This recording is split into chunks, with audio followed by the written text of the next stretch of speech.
everyone to the Roundtable on Credit Design and Community Development. I'm Christine Dizan, and I'm happy to moderate this session. I want to start by framing it. Societies around the world capture value and pass it around in many different ways. And mutual credit is at the center of their activity again and again.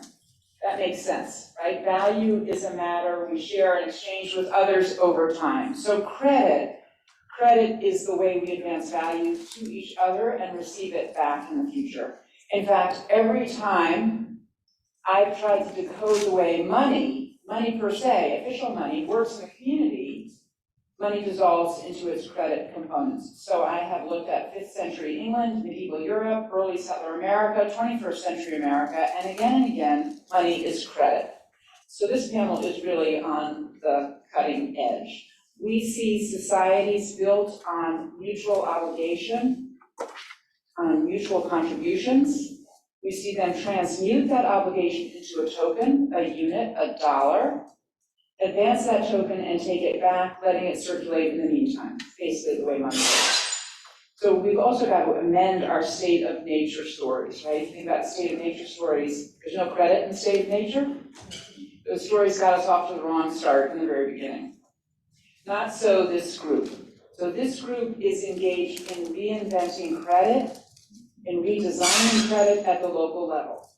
In their estimation, the dollar, our national credit medium, has failed to produce the kind of community development that they need, and we'll ask them to talk about that. It's time then for creativity and vision in remaking the medium, and each of these speakers excels in creativity and vision. They'll describe their initiatives, and then we'll hear from a veteran in community development efforts, and we'll step back to consider how these initiatives relate to the national level, to the national credit medium, whether they might be scaled, whether they should be scaled, and what we might learn from them. So let me introduce the panelists, and then we'll ask them each to talk a bit about their initiatives. we're gonna run this until 2:25 and give us 5 minutes for changeover to the next session. First, Abe Collins. Farms in Vermont. He is the co-founder of Landstream, the Land Care Cooperative, and Land Care Learning, and the founder of Collins Grazing. Through study, personal experience as a grazier, and working with other producers, Abe has explored topsoil as a renewable resource. Through the Land Care Cooperative, he aims to promote the health of our watersheds and to reinvent the way we practice credit economies. Susan Witt is the executive director of the Schumacher Center for New Economics, which she co-founded with Robert Swan in 1980.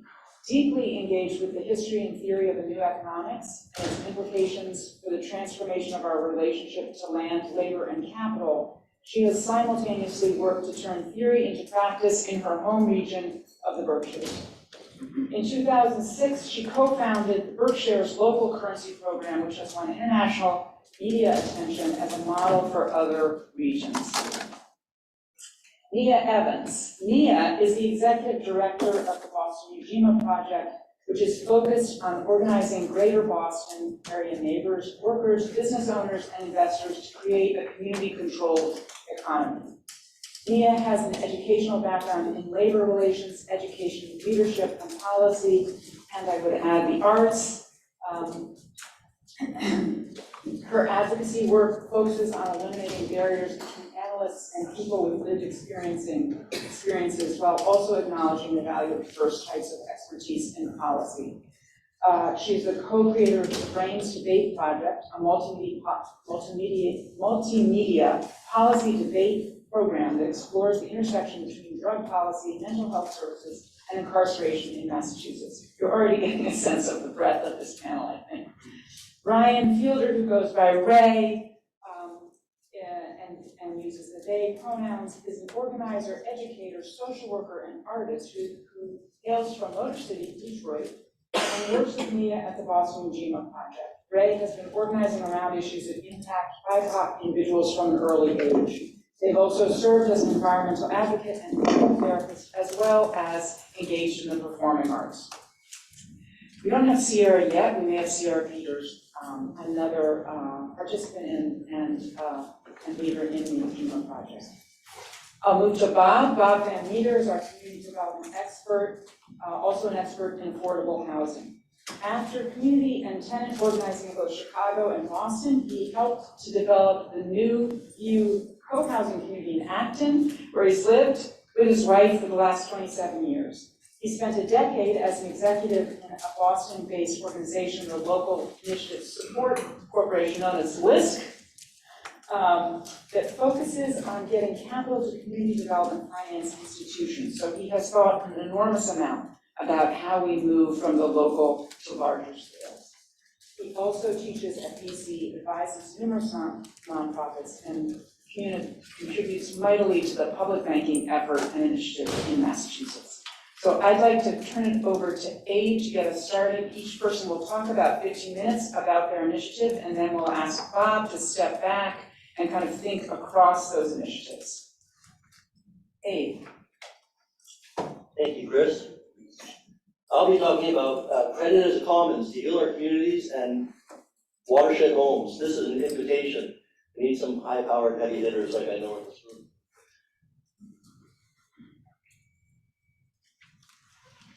So communities can come together, cooperate, and create credit. To hire organized land stewards, we call ourselves catchment contractors, to heal and nurture our common watershed homes. And we conceive of this as the largest physical project in history, mostly because the land around the world is so degraded. I've been part of a movement for most of my grown-up life, trying to heal land. And what we learned is that livestock herders, indigenous land stewards, ranchers, farmers, and allied scientists have learned how to grow topsoil and biodiversity and turn deserts back into prairies. We were widely mocked 20 years ago. Today, it has become normative, and that's a pretty amazing transformation. So let's think now about hiring land stewards to heal and nurture whole watersheds, regions, and continents. It's going to require holism, a very rigorous holism, cooperation, rigorous landscape feedback, commenting, and the largest mobilization of credit in history, if my back-of-the-envelope numbers are even close. So this comes from my experience as a sheep herder in the desert, as an all-forage dairy farmer, as a beef rancher, and as a consultant over my life. This was when I was an all-forage dairy farmer. This is probably almost 20 years ago. Taking in land that was characteristic of where I farm in northern Vermont. You can see we have about 5 inches of topsoil. And we did grazing and a whole bunch of other stuff together. And here, just 100 feet away, we have 18 inches of topsoil. And how did this happen? And so that's a little bit deeper than I can go in 10, 15 minutes. But I will touch on it because I know you're inquisitive and curious people. No small part of it is certainly managing livestock to simulate large herds of ungulates pursued by predators. This is the Birdwell and Clark Ranch in Henrietta, Texas. 5,000 animals moved every 2 hours. And this is characteristic of what we do to turn deserts back into prairies. And here's an example of a fence line in the Karoo region in South Africa with animals managed thusly on the left, none on the right. Badly managed on the right. And those same animals can destroy land just as fast. And out of this also came a decision-making framework with a bunch of modalities that we found integral to doing the work. It's not just some practices, it's actually how we think and govern. So a summary of what I'll talk about in the next few minutes is that healing whole watersheds locally, regionally, and globally is going to include, in our estimation, growing deep topsoil watersheds with massive biodiversity and productivity. This is what we are managing toward. Commenting, practicing cooperation and rulemaking to heal and govern the common pool resource of whole watershed health and function. And that's as opposed to state or market approaches, even though I'm going to be describing a business that we've created. Bottom-up watershed contracting, which is part of our business model. A focus on rapidly healing and caring for insect populations, reversing the insect extinction event we're deeply in the midst of. Refusing ecosystem services enclosure. Total infiltration farming, every drop of rain in to the soil. Rapidly achieving groundwater recharge and deep water security for our communities. Landscape compliant built infrastructure. Solidarity with the peasant farmers and indigenous peoples who are the first targets of ecosystem services enclosure and who are showing us the way to fight this global grab, which is probably the largest one in history, recognizing how many grabs there have been in history. Reclaiming credit as a commons to hire land stewards to heal the land, linking locally governed mutual credit networks, building massive public support for public banking so that legislation doesn't languish in committee, as has been the case so often. We're going to state that the practice of economic democracy to finance hiring land stewards who can competently do this work will not come from private banks, asset managers, other finance capital, or the financialization of nature. So talking about our land care cooperative, we're watershed contractors in community. We grow deep topsoil catchments, also known as watersheds, same thing, interchangeable. We grow water security and high biodiversity as a service. And we operate a learning system of landscape feedback for healing land, and we practice neighborly economics. Looking at this platform cooperative that we've been building for years now, this is a platform cooperative for healing watershed commons, catchment commons, and practicing economic democracy. Think of a cooperative with multiple membership classes and a land care trade network, which is a mutual credit network I'll describe briefly. Software, decision support for healing land and for managing commons, which doesn't exist today. Watershed contracting is a key component of the business model. A learning system with landscape feedback, a data cooperative, and equipment that we need to get the job done. We have a dozen founding farms in Vermont, and we're constantly working. I spend a lot of time going back and forth between all these farms, helping them out. And we had to start small, right? But it's big enough. It's big enough. Watershed contracting, let's see. The world we live in is full of catchments, right? It's a world of catchments. Look at the Mississippi, look at the Amazon, look at the Nile. This is the world we live in. And when we look at it, we can start thinking closer and closer to home. There's 2,256 hydrological unit code 8 river systems in the US, 160,000 Huck 12 watersheds. In Vermont, we have 18 Huck 8 watersheds, and we have 256 Huck 12 catchments. And here's an example of East Creek, the watershed where I work frequently, about 20,000 acres. This is the basis that we can think and work out with our neighbors to heal that land. And when the manure hits the fan, it's good to have a working watershed to be in, just to say a bit obvious. So local catchment contracting pricing model for healing land, and I'm juxtaposing this to commodifying all of nature.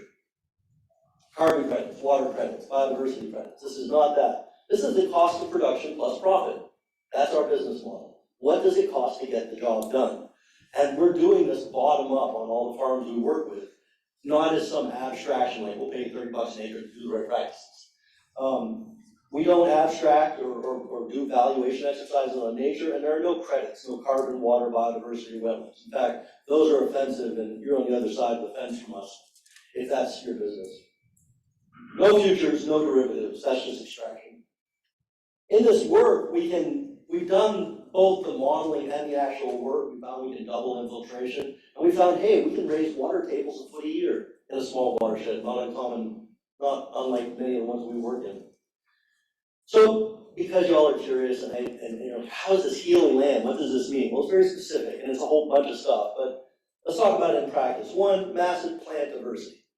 And yes, I work by analogy a lot. What I've learned about plant diversity, microbial diversity goes for currency diversity, and it goes for everything else. The more plant diversity, the Jana experiments in Germany, they found there's more yield, more soil carbon, more diversity of microbes and insects, less nutrient loss. In fact, it's almost linear. As we increase plant diversity, the biomass yield. With 1, 2, 4, 8, and 16 species, there's as much production with 16 species from at least 4 families as there is with 1 or 2 species with 200 pounds of nitrogen per acre or kilos per hectare. So here are just examples of us taking beat up land and starting to bring in the plant diversity and to move it through these cycles of diversity, ebbs and flows, and getting it to these perennial systems, which are hosting pollinators and very deep-rooted, infiltrating every drop, transforming subsoil into topsoil. And we're also making milk. This is an all-forage dairy. And we're doing this, we're feeding the insects, which really are primary livestock, if you will, but really just primary neighbors. And in all this too, we're leaving at least half. And that's one of the new norms. In our agriculture, we have to leave at least half. Give it back to the land, because otherwise, I don't know how we do this. One of our campaigns is Bloom Train, and Bloom Train is us planting billions of flowers with our neighbors to reverse the insect extinction event. There's more to it, of course, but we can do this very quickly. And this is an absolute priority. 70% extinction, 70% decreases in insect biomass in the last 30 years. Grazing is a critical, integral part of all this. We use a system called Keyline to loosen soils, to bring in plant diversity, use fertility to transform subsoil to topsoil, as I showed you early on in those slides. I'm emphasizing this. I just got done building 4 of these machines. Usually I'm not presenting at Harvard. Usually I'm out farming, building machines like this and working. And this has been my life for the last month. And these machines are pretty incredible. They're transformative in terms of how they help us get the job done. As you can see, we plant a lot of deep-rooted forbs, and the forbs are missing, the broadleaf plants that aren't grasses. And this leads to microbial diversity, and we brew microbes. And what happens when you reach a certain minimal plant microbial diversity is you get quorum signaling and quorum sensing that transforms. You get gene expression, you start making lots of slimes, snots, and glues, which glue the soil into aggregates, which is the key, that's the secret. We do a whole bunch of nutrient transformation that are not the norm. And in that, it all combines, coupled with water secure infrastructure, which looks like this. This is a 750-acre property in New South Wales, built 70 years ago by P.A. Yeomans, and this is part of water security that you're going to want moving forward for your community. So we're designing and building these, and these are part of what we're talking about. We're practicing neighborly economics, and that's neighborly to our neighbors around the world, future generations, non-human neighbors. And neighborly economics also follows conservation principles, which is going to be a real blow to infinite growth and compounding interest, I suspect. I'll leave that to the economists. But we have used land, according to Alva Leopold, because we regard it as a commodity belonging to us. When we see land as a community to which we belong, we may begin to use it with love and respect. So we're dealing with, what we're finding is that the commons is an operative framework for healing land, whereas private property and even the state are failing. So just based on evidence, we're trending towards commoning. We're not denying the existence of the others. We're just saying commoning is what seems to get the job done. And that includes credit as a commons, emergent from the productive capacity and trust of a community and ecological context. So we built this land care, trade, mutual credit clearing network, which is basically, we're starting with our farms, and food is the anchor. And that means that the credits eventually return to us when we go in debt to our community. And this is a basis, I'd say, for counter-cyclical credit creation when things go sideways with commercially available credit and even government spending. And I think that's powerful. The unit of pound is a grain of pollen equivalent to a US dollar. And we're starting with food, tools, and supplies for healing land, and we're expanding slowly to our neighbors, legal, bookkeeping, labor, carpentry, mechanical. We may go to healing whole watersheds if we can't get the larger amounts of funding either via public banking or federal expenditures. And federating via the credit commons, which is a protocol I want you all to study and engage with, federating lots of small credit trading networks where we don't need trustless blockchains. We need trust-filled communities that connect. And this has been being worked on for a long time. Thomas Greco is one of the people who's inspired me since the mid-90s when I used to read his books, literally watching the sheep. Mutual Credit Services is one of the organizations we're working with in the Credit Commons Society. And all of this is open source and we need help. There's the GitHub. Get on it. How much difference can a shared ledger governed by a community of people who produce goods and services and trust each other, how much can that make? Well, multilateral business and trade barter networks around the world, there are 400,000 businesses doing 14 billion in transactions. The Beer Bank in Switzerland, 60,000 businesses, €1 billion a year in trade. The Argentinian social money movement, Sardex in Sardinia, 4,000 businesses doing almost 50 million euros. And real data from the Sardex showed a reduction of net internal debt of 50% using both mutual credit and obligation there. That's powerful. They also estimated that it could be 100%.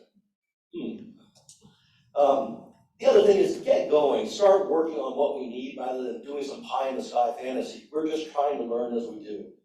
And we're using Eleanor Ostrom's principles of governing commons, and they're very powerful for us in healing land, and we think in governance systems for money credit systems. Now, there are overlaps with holistic management and other components, but one thing we want to state is we absolutely reject the commodification of nature. And I've been on the front lines of this for 20 years, and in Vermont, we've seen, I don't know why, it's like a zombie invasion, and you just keep shooting and they just keep coming. We're like an experimental ground.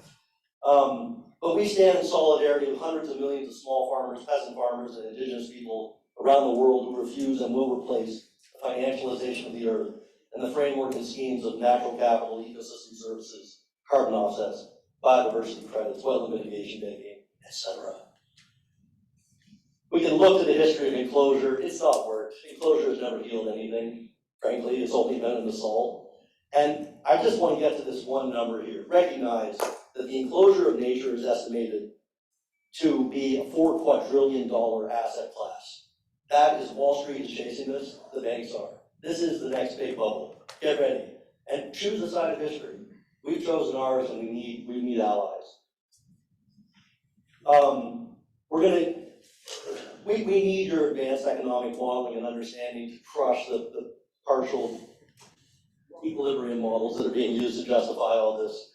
And I'm gonna get quickly to the end. You were right, Bob, you were right. But indigenous people have been leading the resistance to this, and the indigenous and the peasant farmers around the world, hundreds of millions of them.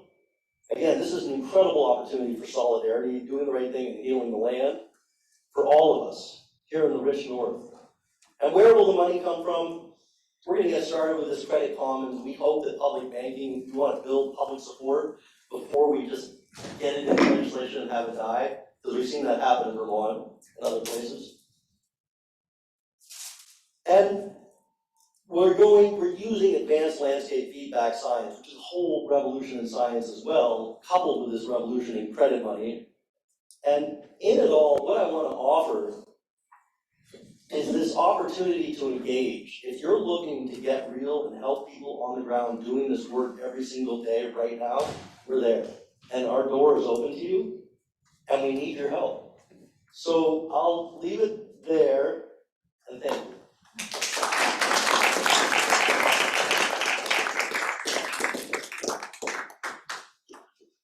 I have a condition called familial tremor.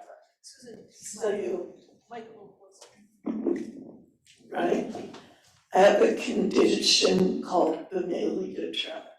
So you'll see my hand shake and you'll hear my voice shake. And I choose not to have the surgery needed for it. So pardon me. Yes, I'm gonna wait for Susan to put up my slides. This 2023 is the 50th anniversary of the publication of Small is Beautiful. Schumacher in that book called for an economy of local production for local consumption. Yeah.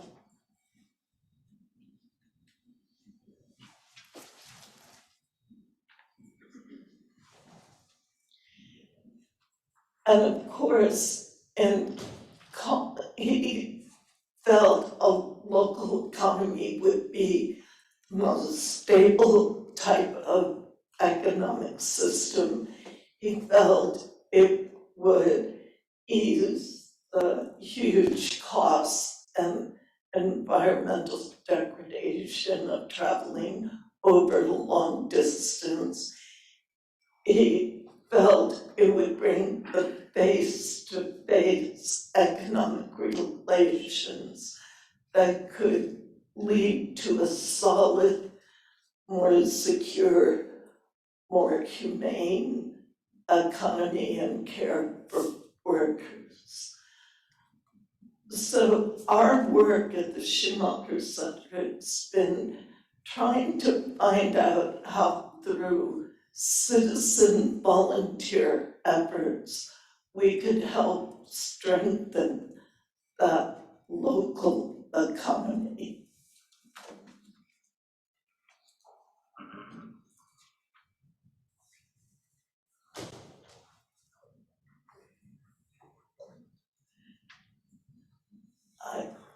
Maybe this is not gonna work, I'll just go forward with my remarks. Yes, and keep on going. And again. But the person who has informed us in large degree about local economies is Jane Jacobs. Her book, Cities and the Wealth of Nations, she puts forward the concept of import replacement as a way or as a strategy for building local economies.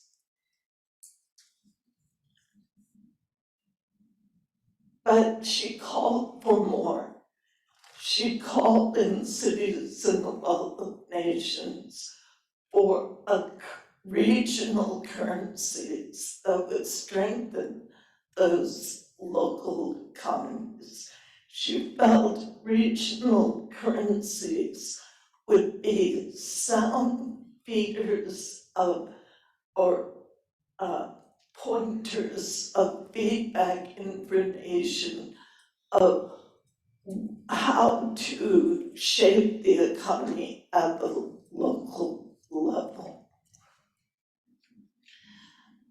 So following Jane Jacobs, we felt it was critical to see what we could do to actually implement a local currency, show that it could be done.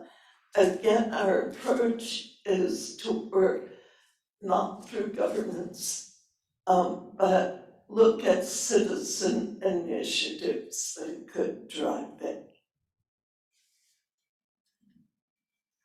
The soundest method for issuing currency is to issue for productive loans, issue for new production. Remember, Christine said at the outset of this conference, she talked about those farmers in 1899 who called on the government to issue currency not based on their assets, but based on their future production. Abe's calling for the same thing. He's calling for a currency that's put into circulation at the point of making that new production. So that was our task, to try to do that locally. And how could we strategize to implement a currency and in the Berkshires? We started with a loan program in order to get our own experience in making productive loans. We called the program SHARE, Self-Help Association for a Regional Economy. And we worked with local banks to implement the SHARE program. Citizen members of SHARE went to the bank, opened, do you remember Passbook savings account? Anyone here? Yeah, oh yeah. So they would open a Passbook savings account which was a joint account with Share. And Share then would collateralize loans that the bank wouldn't normally make. Someone called Share the shoebox bank. It was very sad.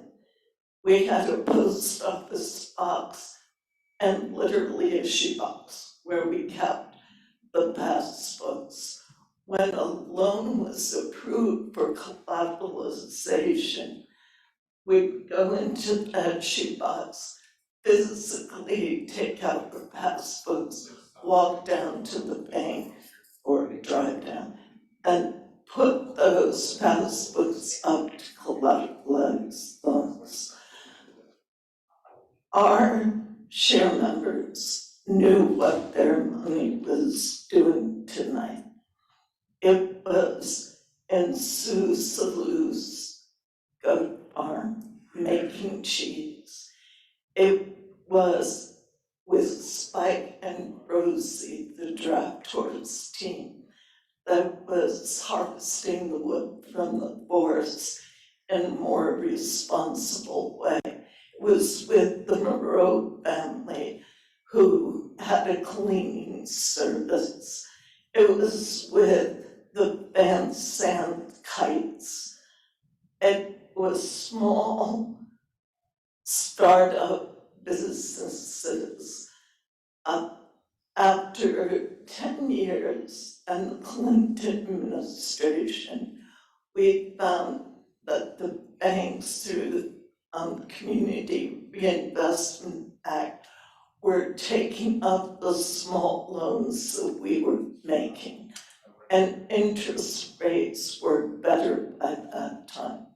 So in 1990, we closed down the Share program. But other things rolled out because of it. And our community had become aware that it could support the small businesses it wanted in the region. We gave a lot of press to the program, to the small businesses, and it began to develop in the ethos of the Berkshires of how to support your industry. The community supported agriculture movement started on a farm just down the road from the Schumacher Center. It's again an ethos that we have. Frank Tutorielli owned a Popular Deli. He lost his lease. He had to move to a new location. He needed a loan to improve the new space he was moving to. The banks turned him down. He came to Share and said, "Can we get a loan from Share?" And we said, "You don't need our group of what we call them grandmothers. You could turn to your customers." Frank said, "How do I do that?" We said, "By issuing your own script." So Frank issued deli dollars. We suggested a $10 deli dollar go for $10. Frank said, "Nah, that's too good of a deal for me," and issued a $10 deli dollar for $8, repaying not in federal dollars, but in ham and cheese sandwiches when he moved to the new location. But his notes were dated. They were valid after dates, so they wouldn't all come in the same month that he moved. So essentially, Frank set out his own loan repayment schedule. What followed was Berkshire Farm Preserve Nuts, two farms got together with our help and created their own currency that had a cabbage instead of head of Washington. And in God we trust, rather in farms we trust, not in God we trust. And that seemed too much fun for the businesses in Great Barrington. They wanted in on the act. So 70 businesses got together and started the first Bird Shares.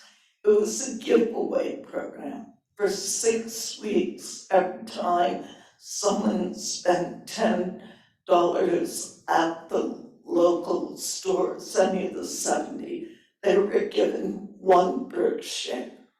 And during a 3-day period, in September, after Labor Day, after the second homeowners had gone home, there was a redemption period.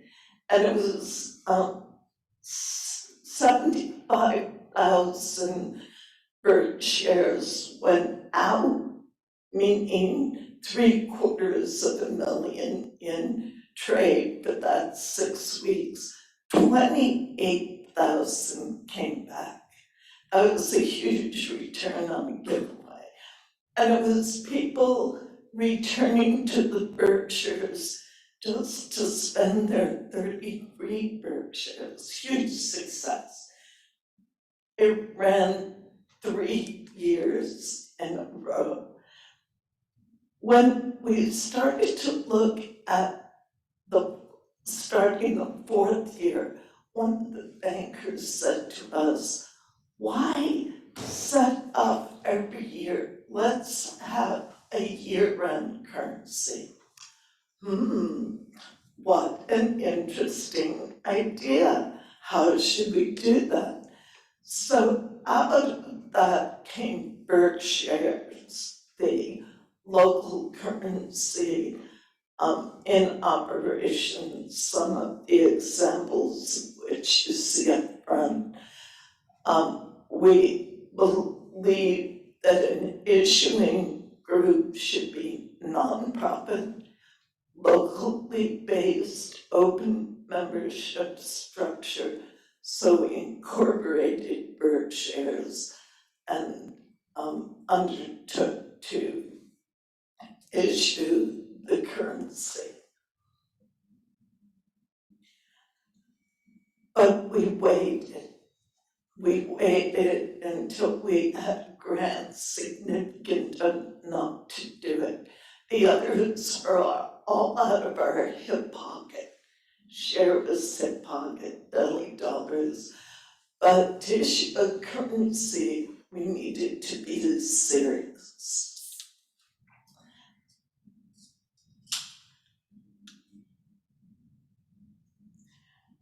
We turned to grain paper that makes the paper for the federal dollars. Crane is in the Berkshires. So we turned to Crane and said, do you have some paper we could use to make our currency in the Berkshires? And Crane helped us out. We then went through a process of designing the currency. And we chose local heroes.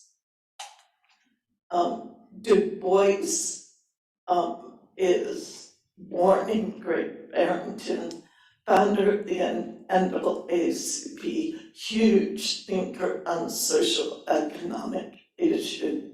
He's on the Mohegan Indian on the one. Robin Van Etten, who started the first CSA farm. So our currency has an indigenous person, a person of color, and a woman on currency. There are some indigenous people who will not touch a $20 bill because of Jackson. Our currency, we're proud of. Melville's on the 20. Again, wrote Moby Dick in the Berkshires. And sorry, I don't have a slide, but Norman Rockwell, who champions small town America, is on the 50. And then local artists on the back of each one. So our currency is a point of pride. There are 140,000 in circulation at any one time in a region with 22,000 people. So an urban neighborhood. Over the course of issues since 2006, we estimate 10 million have gone out in circulation. It's a very small part of our local economy, but it's nothing to snip away at. And it's become an important educator about local currencies. Using currency in a shop starts conversation with the shopkeeper. They know you're committed to them. You're not giving them a credit card. There's no blank stare. There's a connection. There are 3 banks and 9 branches of those banks that trade in the currency. Those branch banks are key to us. We don't need a Main Street office. We've got the best located offices in those branch banks. You walk in, you put down 100 Federal, you're given 100 Berkshires. They circulate in the local economy. If a merchant has more than they can use, they bring it back to the bank and pay a 1.5% fee.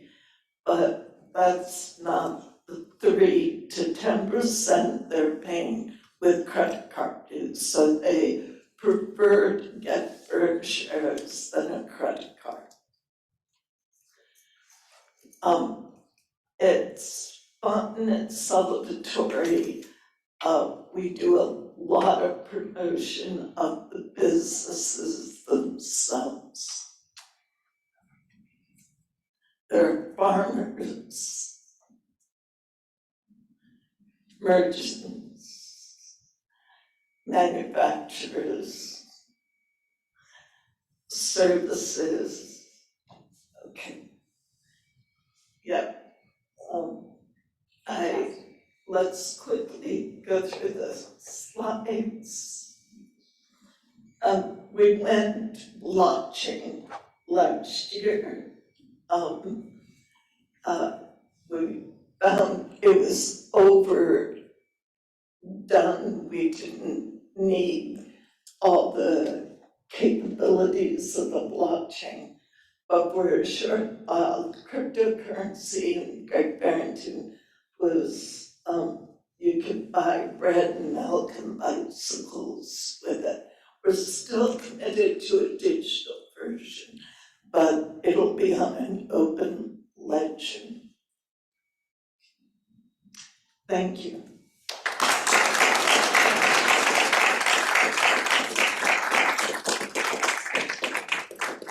We'll now hear from Nia and Ray. I don't know how you all want us, Nia, to be first. I think I can start us off and then Nia can hop in. Nia, are you still with us? I am, and actually, I was gonna do a different lineup, if that's okay, Ray? Go for it. because we are joined, we are joined by a third member, Sierra Peters. So there will be three of us who will be splitting this 15 minutes. And we're gonna aim to go for five minutes apiece. So I don't know if anyone is willing to act as a timekeeper for us. We'd really appreciate that. But we're gonna start off with our colleague Sierra Peters, who's joining us on Zoom, who will first give us a quick overview of the Ujima ecosystem. And then she'll also talk about our arts and cultural organizing work. Christine kind of mentioned arts earlier. That's a really important part of the work that we do, as well as our time bank, and just as well as just some history and some values that we lean on. Then Sierra will hand it over to you, Ray, to discuss Ujima as a political project. So it is also very important to us that people understand that Ujima is a political as well as an economic project. And then I will then end with an overview of the Ujima Fund and our investment process. Sounds good. Thank you, Ray. All right, Sierra. And I believe we should be able to share screen, correct? Okay, will they be able to see it if I'm sharing screen? I'm just gonna go ahead and get us started here. Gosh, hold on. Sorry about that, y'all.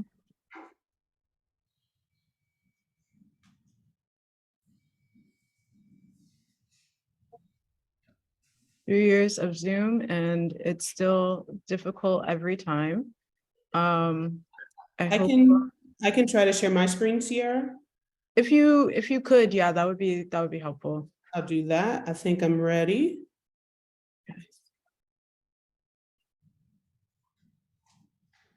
All right, and I'm just going to go back to the right slide. Okay, thank you, Nia. Yep. So hello, everyone. My name is Sierra Peters. I am the Director of Communications, Culture, and Enfranchisement here at the Boston Ujima Project. I'm really excited and happy to be here with you all today. Nia, I think we can go to the second slide. So what is the Boston Ujima Project? The Boston Ujima Project is a Black-led, democratic, member-run organization building a cooperative business, arts, and investment ecosystem in the city of Boston with a mission to return wealth to working-class communities of color. The Boston Ujima Project, I think we say that we are a systemic solution to a systemic problem. You know, when I think about Ujima and the work that we're doing, we're interfacing with a lot of different fields. And so here is our ecosystem map. We believe, again, that we're trying to have a systemic solution. So in our ecosystem here, you'll see we have our General Assembly right at the center, the heart of our organization. Those are our communities, our businesses and developers, our workers, our individuals and families, our grassroots partners, who are, you know, undergirding all of our work. Ujima is, you know, has 5 classes of membership, right, that people can engage with us in. And we'll get into that a little bit later as well. Yeah, governed by 912 members. So I think, you know, there's a rich history of alternative, subversive organizing projects and institution building in our communities. I think, you know, Nia has said once that Ujima and the Ujima Fund is about honoring what our people know and understanding that, you know, the knowledges and moments like this one where we might be in such a storied institution as Harvard, that these institutions are just as important as the information in gleaning and learning that we do at our assemblies with our members. I think the topics that are most at the center for me personally with Ujima are the ideas of democracy and free charity or planning. I think that Ujima is how we kind of reclaim our neighborhoods and cities as a counter project to uneven development and planning and architecture and investing that's done to us and not by us. And so, you know, I'm really interested, and we've in fact wrote about, I hope that we can get a link to you all later in our Assembly edition, about the Colored Convention movement in Cooperation Jackson. Cooperation Jackson being an organization that we're deeply inspired by. And, you know, the Colored Convention movement was a movement in the early 1900s, which kind of looked at, created opportunities for assemblies, right? For Black people of the day to really get together, to learn together, to have conversations and build a better future. You know, there were moments where folks were talking about abolition, folks were talking about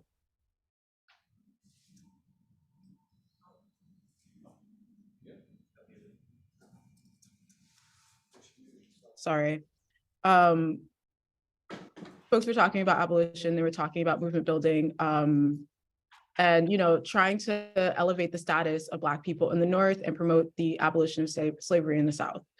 Nia, you can go to the next slide. So arts and culture organizing at UGMA. We have a ton of arts and culture organizing programs.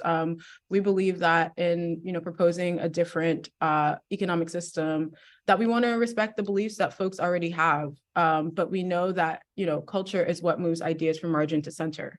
And so while we're organizing, while we're trying to respect people's buy-in and lived experiences, we also know and understand that we want UGMA to be a compelling invitation and not didactic. And like I said, culture is what moves ideas from margin to center. So our hope is that through our culture work, for which we have 3 guiding principles: intentionality, experimentation, and coalition building, that we're able to use the resources, to support arts and culture workers as business owners and workers themselves, but also to move the ideas of solidarity, economy, and democratic participation and leadership, and all the other wonderful things that we want our community to express, to place those values more deeply embedded than what we see in the dominant culture. So our time bank, UGMA does have a time bank. We call it Cousins. As you all might know, a time bank is a system of exchange where the unit of value is person hours. At our time bank, the UGMA time bank, which you can log into, it was actually started, I think, around the time that the organization started. I think that people were really calling for, you know, a method for us to exchange beyond the means of capital, to, you know, service one another in ways beyond capitalism. And so, you know, you can sign up for our time bank at ugmaboston.timebanks.org.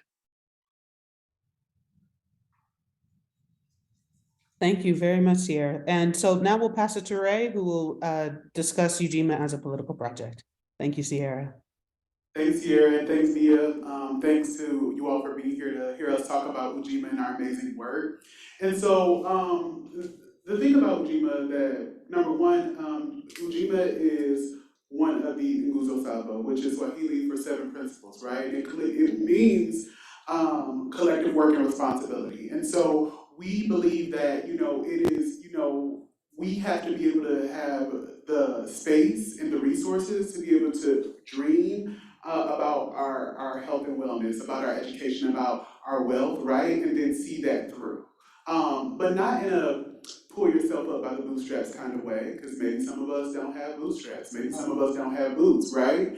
But in a way that we empower one another to believe that. And so one of the ways that I really like to think about social change theory in a very high level way is like a piece of pie that has 3 very large slices. One being around personal transformation, the other one being around alternatives to dominant institutions, and then the last one being around changing dominant institutions. And so UGMA as a political practice really believes in engaging in all 3 of these slices of pie. So number one, starting with our personal transformation, right? That's what you can do on your own. That's being in political study with one another. That is challenging one another and sharpening each other's iron and really thinking about what the status quo is and challenging that. And so we do that weekly with our weekly membership workshops that are financial literacy workshops, that are workshops that explore just different ways of being, some of which Sierra mentioned while she was speaking a little bit earlier. The next piece is alternatives, right? And we work alongside plenty of organizations and wonderful folks doing work in in the alternative space. But Ujima itself, as an organization, as an ecosystem, is an alternative to the dominant institution that is pretty cracked here in our country, right? And so a lot of the alternatives Nia will speak around, which is our Ujima Fund. That is one way that we practice alternatives. But you know, the thing I'll say about the Ujima Fund is that it is the nation's first democratically run investment fund, right? We are a democratically run organization, and though we say we live in a democracy, you will see that you don't when you actually put people in that space to actually be in a democratically run space and see how much they freeze up, right? How much we have to empower our members to do that. And so we're actively practicing democracy every step of the way. And then lastly, changing dominant institutions, right? So people need things right now. People have material needs that need to be met. They have conditions that they're living in that aren't so suitable, while other people are just, you know, living very, very nicely. And so we believe in interventions at the policy level too as well, right? And so this is what Ujima is a part of a host of coalitions, but one of the main pieces of our policy work that we're focusing on, and we have plenty of folks in this space now who are also working on that work, but is the public bank, right? So we've heard people talk about public banking. We've thought about you know, what that means for building like community credit, what that means for changing the material conditions of folks right now. And Ujima believes in that as well. And so we are actively moving in these three slices of pie, trying to do what we can to change society, right? So we are constantly working on our political analysis and shaping that through the policies that we support in developing a policy platform. We are constantly working to provide more alternatives to folks who are impacted by these issues most directly, right? So we have a strong focus on BIPOC working class Boston. And that is just our base. Those are also who are our investors. And so, yes, us as a political practice is very important. It's important for us to understand the world around us and to be able to change it in that way. So I'm going to hand it back to Nia to talk about our fund. Thank you so much, Ray. And perfect segue in terms of talking about our work along with the Massachusetts Public Banking Committee or coalition to bring a public bank to Massachusetts.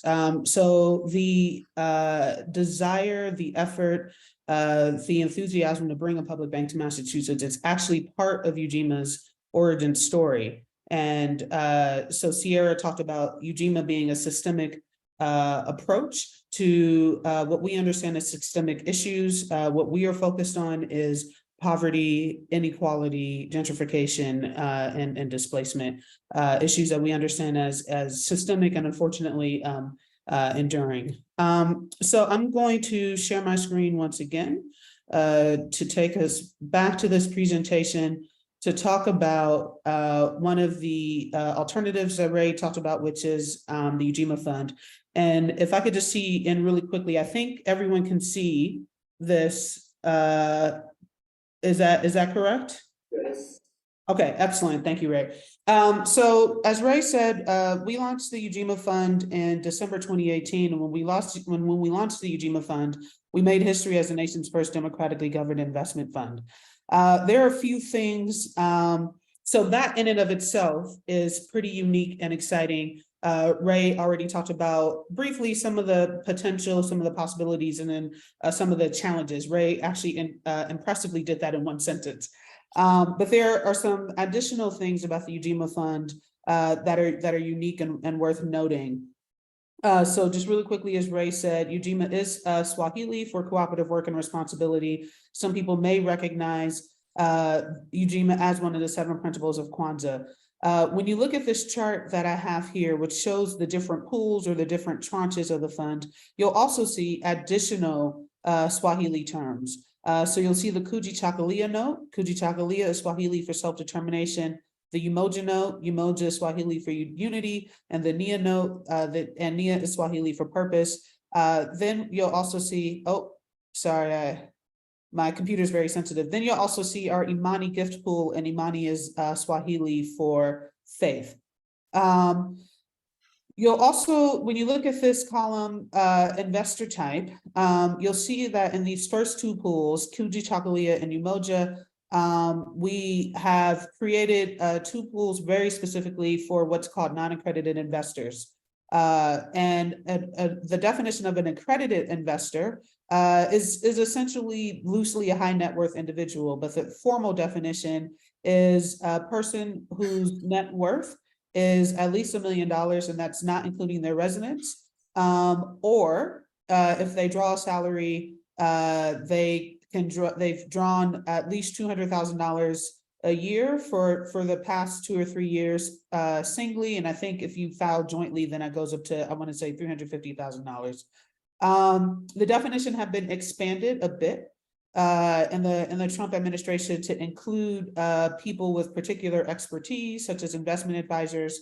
There has been some conversation about kind of constricting that definition. Again, UGMA does not support that. We do support an expanded definition of accredited investors and widening the opportunity for people to participate. And the opportunity is the opportunity to be able to invest in a business privately. So I think we know that we have the stock market, as an option to invest publicly, but opportunities to invest in businesses privately are somewhat constrained. So when we designed this pool, which was based on one of our peer funds, Boston Impact Initiative, we also, I should mention, studied other funds in Western Massachusetts. For example, Pioneer Valley was a fund that we looked at. So while we say we have made history as the nation's first democratically governed investment fund, we definitely understand ourselves as not completely and wholly unique. But really what we've done with our ecosystem approach is we've taken things like the Berkshires, looking at alternative currency, for example, participatory budgeting, certain processes, and we've put them together in one place. Because we saw that these great initiatives and efforts seem to be either siloed geographically or siloed sectorally. And what we wanted to try to do was to see what would happen if we could try it all in one place. And in a way kind of model a different type of system. So in our Kujichagulia note, this is for non-accredited investors in Massachusetts only. And then when you see our Umoja note, we have two levels, one for non-accredited investors in Massachusetts, Connecticut, Maine, Rhode Island, New York, and Colorado, and then accredited investors anywhere else. This says the UK and Canada. That actually is inaccurate. We should change that. We did learn later we could not do that. The NIA note is for philanthropic investors, and then the Imani gift pool is a donation pool, and that's to serve as a loan loss reserve for our fund. When you look at the investment range, you'll see that the pool for non-accredited investors is the most accessible, with a minimum $50 investment and a maximum $10,000 investment, and then you see that it goes up from there. So the UGMA fund isn't necessarily the most accessible fund, but it's pretty accessible at $50. When you look at the column that says return target, here's where things get a little get even more interesting, I would say, than they already are, which is the return target for non-accredited investors is 3% annually. And then when you go down that column, then you see it goes down. So you see for the same type of note, a 3-year note, for the Umoja note, which has a higher minimum investment of $1,000, the return target is 2%, and then it goes down even more, 1.5%. This is intentional and non-traditional. So what we did with the design of this fund was we did aim to be redistributive. What's usually more traditional is with a higher investment, you can expect a higher return target for that investment.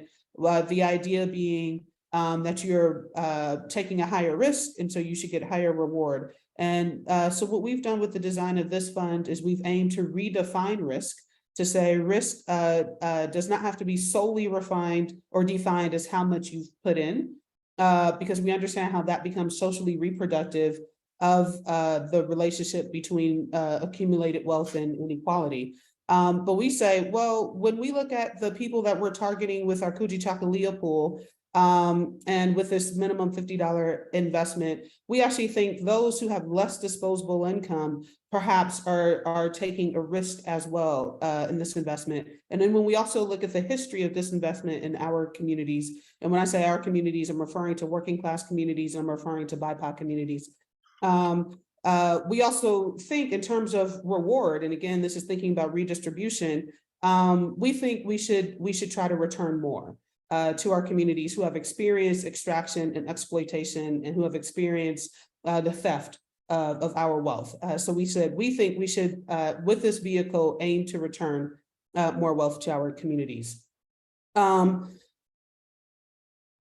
So just really quickly, I don't want to stay on this too long. Our minimum investment that is possible is $2,500. We haven't made an investment that small. So far, the smallest investment we have made is $100,000 in a worker-owned composting co-op. Co-op that's worker-owned by Black and immigrant workers and Latinx workers in Roxbury and Dorchester.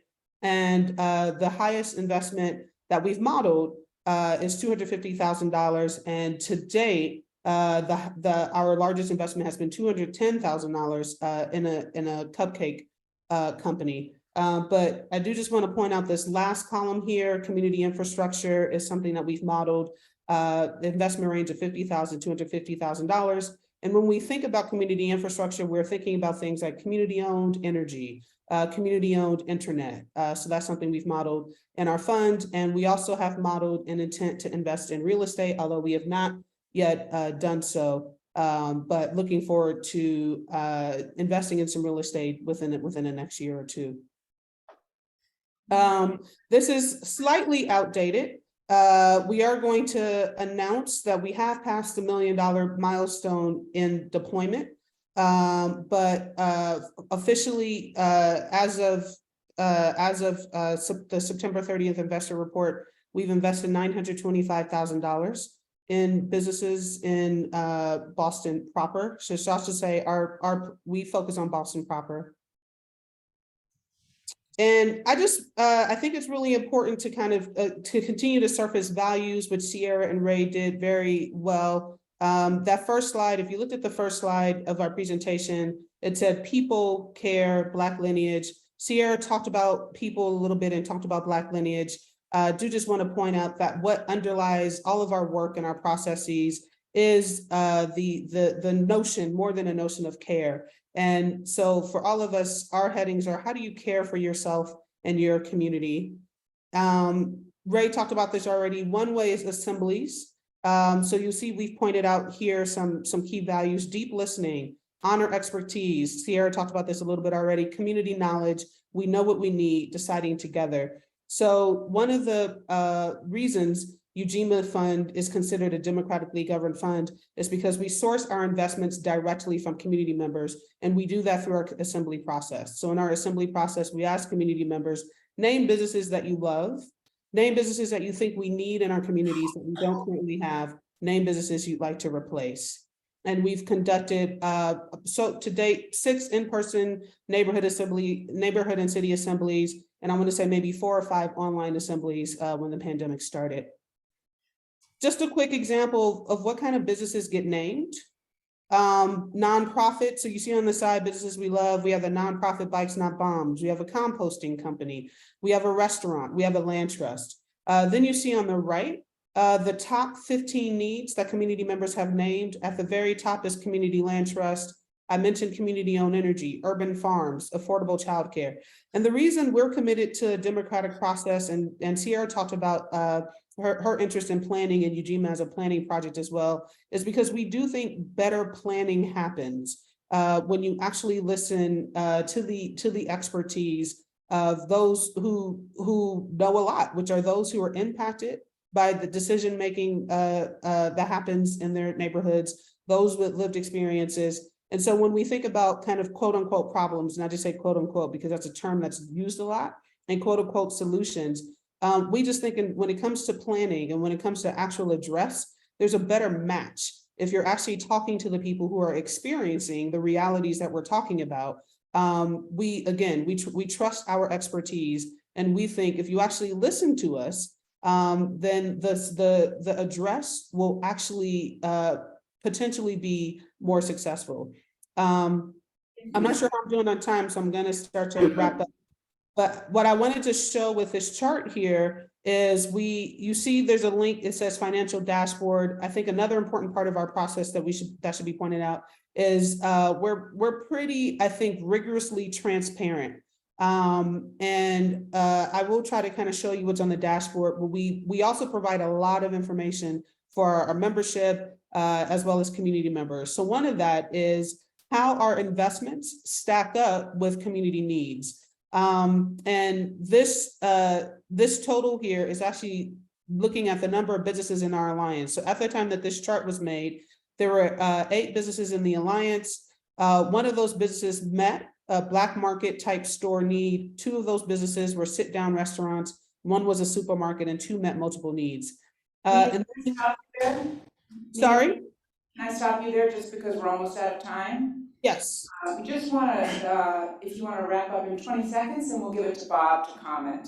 Okay, excellent. So I will just say this last sentence. And then at the time of this chart, we had made 4 investments, and we're just able to show that 1 was in a sit-down restaurant and 1 was in a supermarket. So at the time of this chart, 50% of our investments directly met community needs. And I will stop there. Thank you.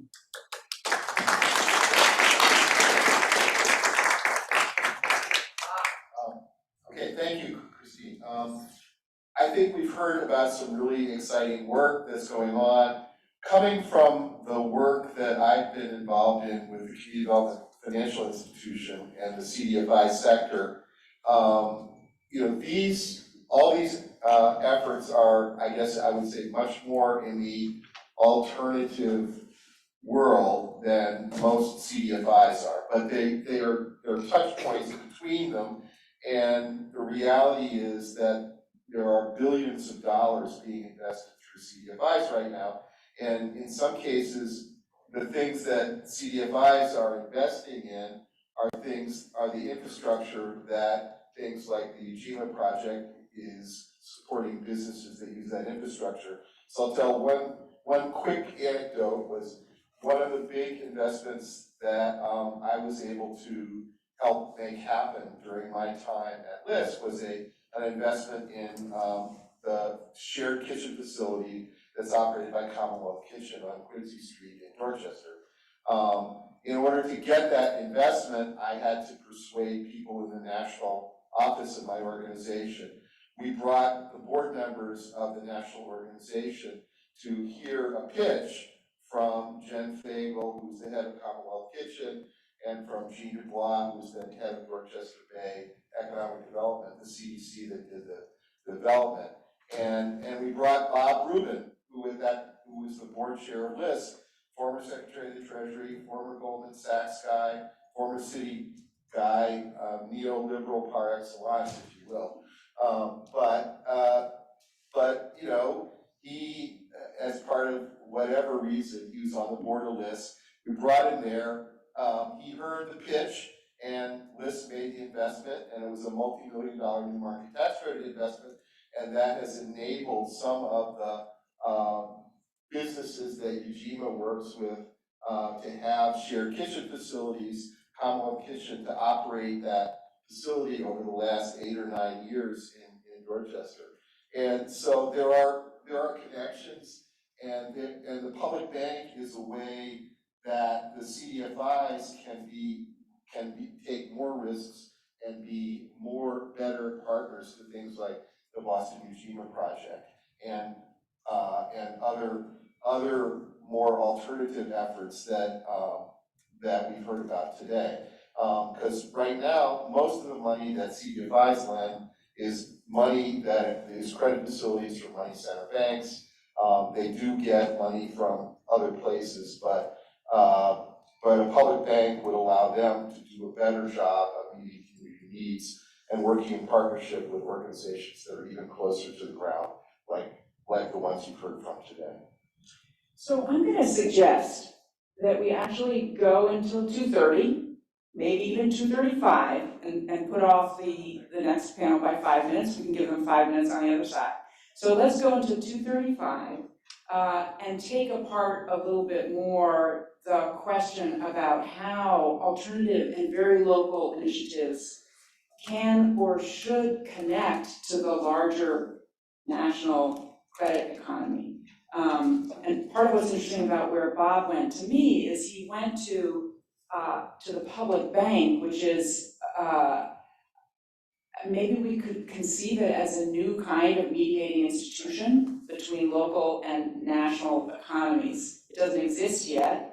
And I guess the question I'd have, we'll start there and then I'll invite other possibilities. The question I'd have is, could a public bank sufficiently represent a sufficient redesign of the national, of the government, and of government more dominant economies to be able to connect in real ways that did not actually undermine the commitments and vision that's animating these projects, right? Could we use a public bank as some kind of mediating institution that didn't subvert the alternative design of these communities? For those of you who don't know, while the panelists are thinking about that, or while you're thinking about that, the Massachusetts initiative for a public bank is to actually use state revenues as deposits and then issue new assets, lend into the space that is currently left out by out of commercial bank lending. Right, so it's using public funds, it's trying to reconceptualize, I guess I would say, government as also a community, which was actually the original idea of government, right? That we are also a collective governmentally.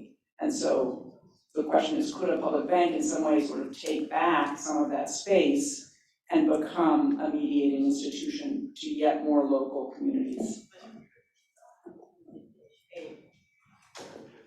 I think so. I've studied the history of the Bank of North Dakota for a long time, which is formed in the aftermath of the dissolution of the populist movement. It was the after effect of that. They have a 100-year history, 100+ years at this point, of funding agriculture and industry and education and working with local banks and disaster relief. And the work that we're doing is preemptive disaster relief, and it's industry and agriculture and all these things. And that spending of money into existence and partnering with local community banks is absolutely relevant to the work that we're trying to do. So, question, was it like, yeah, would the public bank have the ability to create new money? Yes. A huge. So the point of the public bank is to use the same privileges that commercial banks have, money creation, through the extension of credit, which operates as money, to use that same technique to lend to other ends, publicly defined ends. How would the board be structured? Would you go into more detail? So this is fascinating, right? These guys are good at governance. They go straight to the questions. So the current legislation has, I'm not supposed to be on this panel, I'm a moderator. I'm gonna turn this over to Nia in one moment. But the current legislation has a carefully structured board that seeks to fuse both expertise, technical expertise, banking expertise, and experience. So a knowledge of on the ground of what communities need. So different community representatives, and it's a tricky question. I think that's the board of directors. There's a board of advisors that is very widely constitutive and reflective of communities and different groups within communities. Nia, do you want to take it from there? And maybe also speak to the question about whether you think the public bank, if we could structure it, if we could create an accountable and responsible governance mechanism could actually mediate between local efforts and the national economy. Absolutely. And then I wasn't really able to hear Susan's question. Could you also repeat Susan's question for me, please? Her question was, what's the governance structure of the Gotcha. public? Okay, and actually, I really appreciate that question as well, because when I think of the question that you asked, Christine, which is, does a public bank have the potential to mediate between what's happening locally and nationally? I do think governance is a big part of that. And the reason I think governance is a big part of that, and I talked about this a little bit with Ujima, the importance of a democratic process is because we do think, and I do think, we will get better outcomes if we are listening more closely to what communities are experiencing and what communities need, the expertise that communities have, and if we are being very intentional about how we see to the participation of communities in these processes. So both the board of directors and the advocacy, I can't remember I'm also blanking without the legislation in front of me. The advocacy board is important. And I think very intentional efforts by not just those of us who will be deeply involved with the public bank, but those of us who are working to create alternatives, to think about how we create as many opportunities as possible for residents and community members to participate in governance and to get that practice that Ray talked about. Because as much as we call this nation a democracy, many of us have not actually really experienced true or genuine or authentic democracy. We've not experienced that type of decision-making power. We don't automatically know what to do with it when we have opportunities to exercise it. So I do think there is a direct link, again, between, I would say, really just more deeply understanding what it is communities need and are capable of. And that comes through democratic governance. And that comes through respecting our expertise. And then I think we can then see how we can aggregate up locally to what's happening nationally. So hopefully that answered the question, Christine. I'm going to suggest that we take a few questions from the audience. Anybody have a question?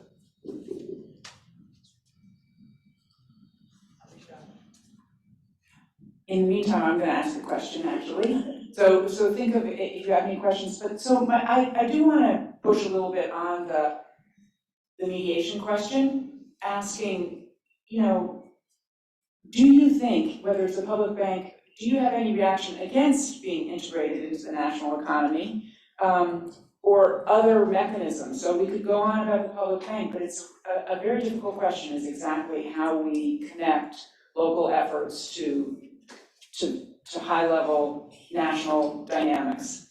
And I'm curious about what else the panelists have thought about in terms of that connection and what might be at stake in it. Susan. One of the areas that is going to be more and more prominent is social payments, right? As more regions face climate catastrophe, as the push for wealth redistribution comes, where universal basic income comes. So we see, in looking into the future, a huge new source of money flow will be social payments, right? The social payments made now, and we learned this from International Red Cross, comes in loaded up credit cards. That money then goes to big corporations and online. the International Red Cross came to us to say, how can we use local currencies so while we're supporting individual families after a disaster, we also support the rebuilding of that local economy, right?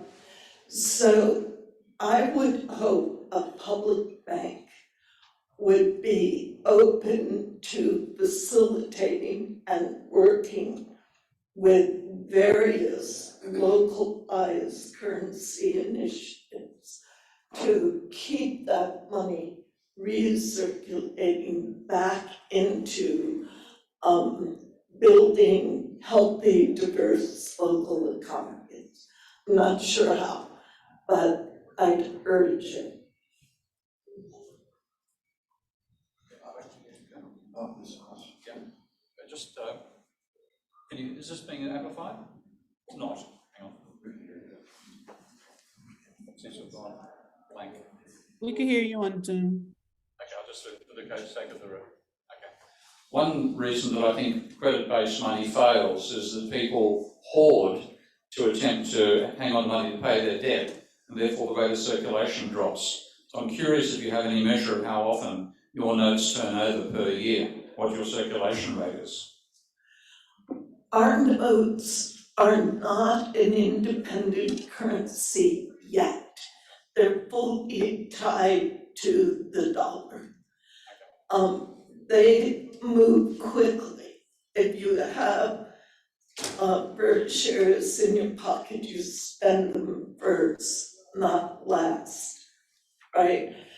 It's a stage to get our merchants, our banks familiar with two scripts in our cash drawers. Only after we reach a certain level of circulation would we untie from the dollar and go to a local commodity-backed currency. But at the moment, we're one-to-one with the dollar. Turnover though, how many times is it spent a year? It, at least 4 times before it comes back to the bank. That's 4 times the rate for turnover of American dollars. Yeah.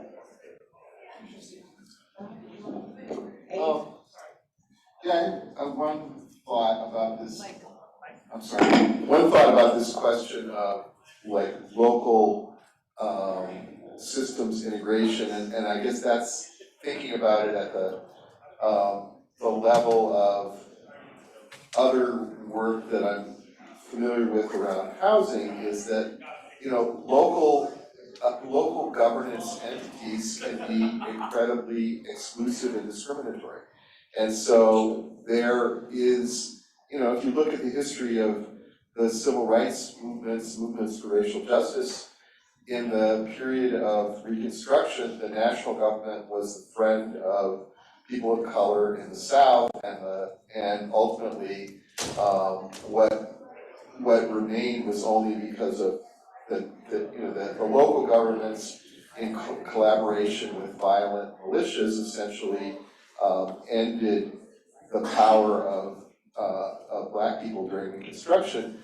And in the civil rights movement, the national government essentially enforced what civil rights measures came into being between the 1950s and the 70s. So there's kind of a push and pull between local power and national power, and local power is not always a power for good, I guess is the main thought, and sometimes you need, and here in Massachusetts we have local communities fighting against affordable housing, fighting against density, fighting against measures that could improve,